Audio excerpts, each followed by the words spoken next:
Screamin' Jay Hawkins made a name for himself by being the grandfather of shock rock. He broke new ground with his depictions of black magic and voodoo on his stage shows. He regularly wore a curved bone through his nose and carried around a smoking skull named Henry.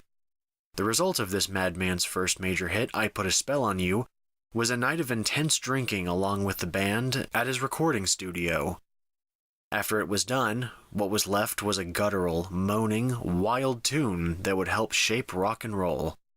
He stuck out not only because of his flashing eyes, operatic voice, and stage presence, but also because the modern rock star at the time was more like Buddy Holly, Elvis Presley, and other clean-cut young men singing about conventional things. Love, faith, patience. Then comes Hawkins. He was a sight to behold. Black, white, young, and old, no one could get enough of Hawkins, and he paved the way for future musicians. From one shock rocker to another, Alice Cooper hails from Phoenix, Arizona, where he, at an early age, joined a band and was picked up by Frank Zappa. His style of music was rock, and his intricate stage performances were akin to monster movies and vaudeville. He built himself as a threat to modern society, dressing androgynously, and turning an incident on stage involving killing a chicken into a springboard for his villainous persona.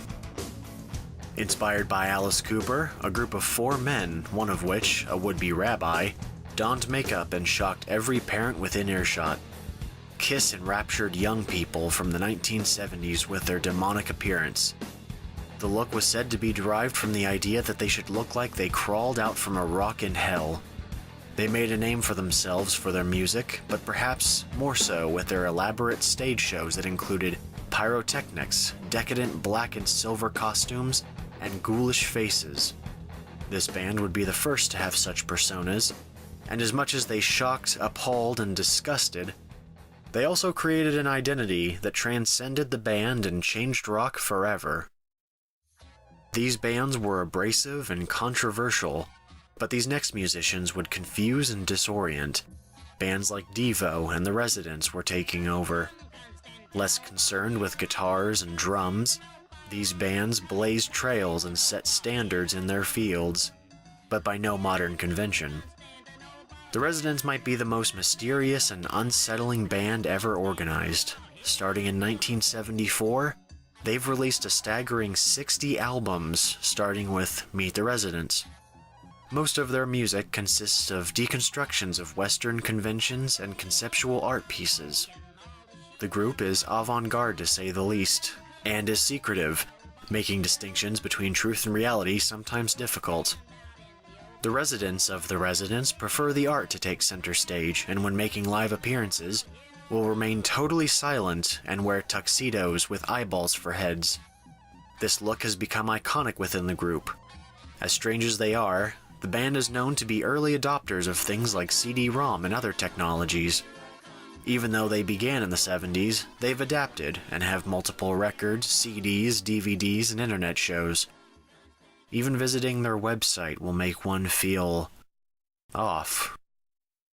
This feeling of anonymity wouldn't be lost on a man who goes by Buckethead, donning a white theater mask and wig, topped with a fried chicken bucket. The aptly named Buckethead is one of the most productive and admired guitarists of all time. Claiming a whopping 304 studio albums to his name, he's gathered a following that regularly sings his praises. He's been named multiple times as one of the best guitarists of all time, and one of the fastest as well. While this artist is known commonly as a soloist, he was a member of Guns N' Roses from 2000 to 2004. The previous 3 artists established a narrative that hadn't been discussed before. What if the musician was taken away from the music? He or she could make a face, an identity, one that could exist with the music, one that could help tell the story the artist was trying to tell. A mask could become a symbol where a human face would be lost in the crowd. Some did it to stick out, others did it to remain anonymous and maintain a life outside of music. But the symbol could live forever, never aging, never dying. Continuing the narrative of shocking the audience and creating controversy, Bands like Marilyn Manson and the Insane Clown Posse would use their looks to disgust, scare, and entice the listener. Manson was popular for creating horrifying, reality-bending depictions of anatomy, the deconstruction of American values, and the rise of counterculture. His look only pushed his career into the spotlight, but in doing so, made himself a scapegoat for conservatives and parents who saw his performances as an affront to religion and society as he preached individuality and self-expression. A similar accusation pinned on the Beatles 30 years earlier. Insane Clown Posse, or ICP, worked on a similar model, turning middle American ideals on their heads and singing about the dark underbelly of society that many choose to ignore.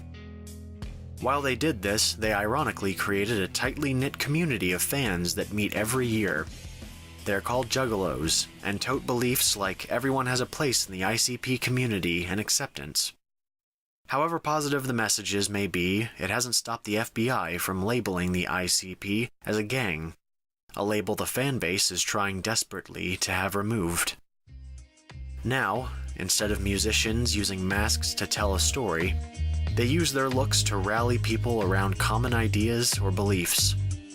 These groups and future ones would become more and more complex in their intentions and messages for a more socially conscious world.